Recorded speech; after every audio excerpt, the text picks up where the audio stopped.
Bonjour à tous. Je continue à vous partager des extraits du livre du cardinal Ratzinger, Faire route avec Dieu. Tant de relations échouent aujourd'hui justement parce qu'on ne connaît plus que des certitudes hypothétiques et que l'on accorde la validité ultime qu'aux choses confirmées par les méthodes des sciences naturelles. De cette façon, les phénomènes humains fondamentaux nous échappent, ainsi que leurs certitudes tout autres et en vérité bien supérieures. Et l'on peut encore moins objectiver Dieu, comme s'il était une chose inférieure à nous, et que nous puissions faire entrer de force dans nos mains et dans nos appareils. Mais sa lumière est capable, ainsi le dit Bonaventure, de stabiliser notre affectivité et d'éclairer notre intelligence. Heidegger et Jaspers, ils disent que la foi exclut la philosophie, c'est-à-dire une véritable recherche et quête des réalités ultimes, car elle pense savoir déjà tout cela.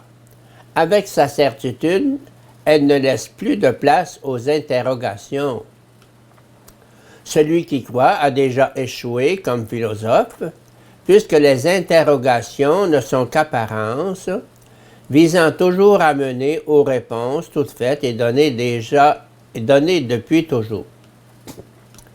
Une théologie fondée simplement sur des suppositions ne serait pas une science, disions-nous tout à l'heure.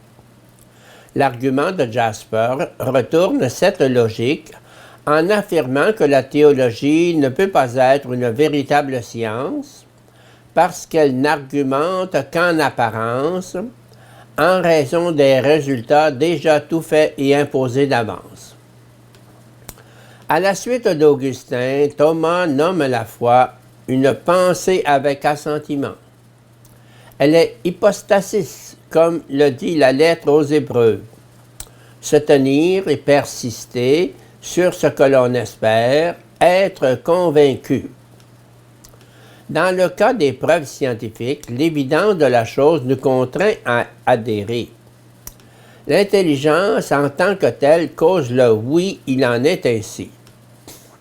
Dans l'acte de foi, l'assentiment se fait d'une autre façon que dans l'acte des sciences, non pas par l'évidence qui conclut le mouvement de la pensée, mais par un acte de la volonté dans lequel le mouvement de la pensée reste ouvert et en chemin.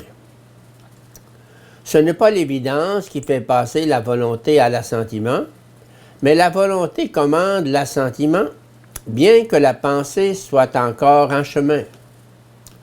Dans le langage de saint Thomas, la notion de volonté recouvre un champ beaucoup plus vaste que dans le nôtre aujourd'hui.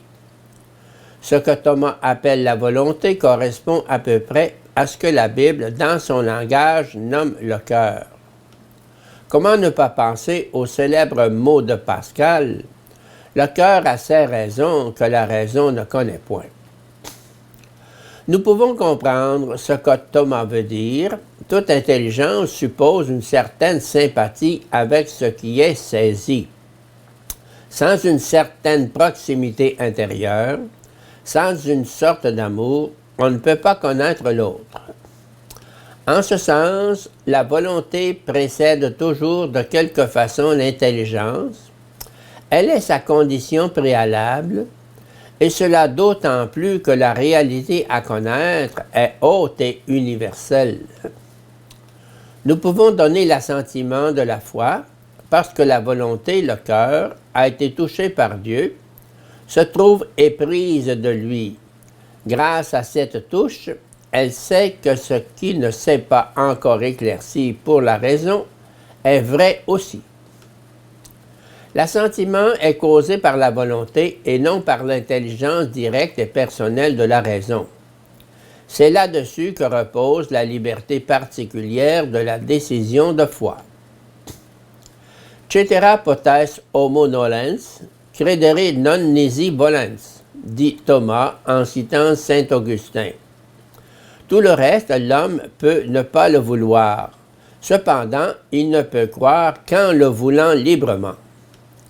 Cette constatation éclaire la structure psychique particulière de la foi. La foi n'est pas un acte de la seule raison, ni un acte de la seule volonté, ni un acte du seul sentiment, mais un acte dans lequel toutes les forces psychiques de l'homme coopèrent.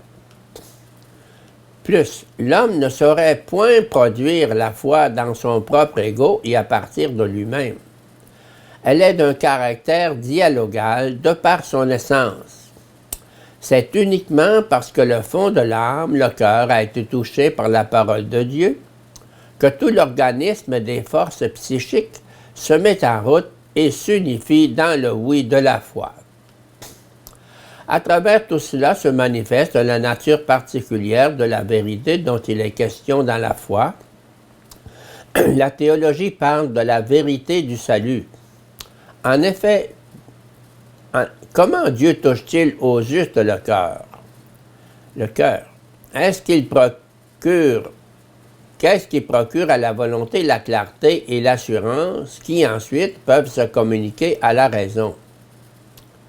Réfléchissant sur son expérience de vie personnelle, Augustin dit à ce propos: « Le fond ultime de la volonté humaine est l'aspiration au bonheur. En fin de compte, tout l'agir et tout refus de l'homme ont leur source dans l'aspiration au bonheur. Quand le cœur entre en contact avec le Logos de Dieu, le Verbe fait chair, alors ce point le plus intime de son existence est touché.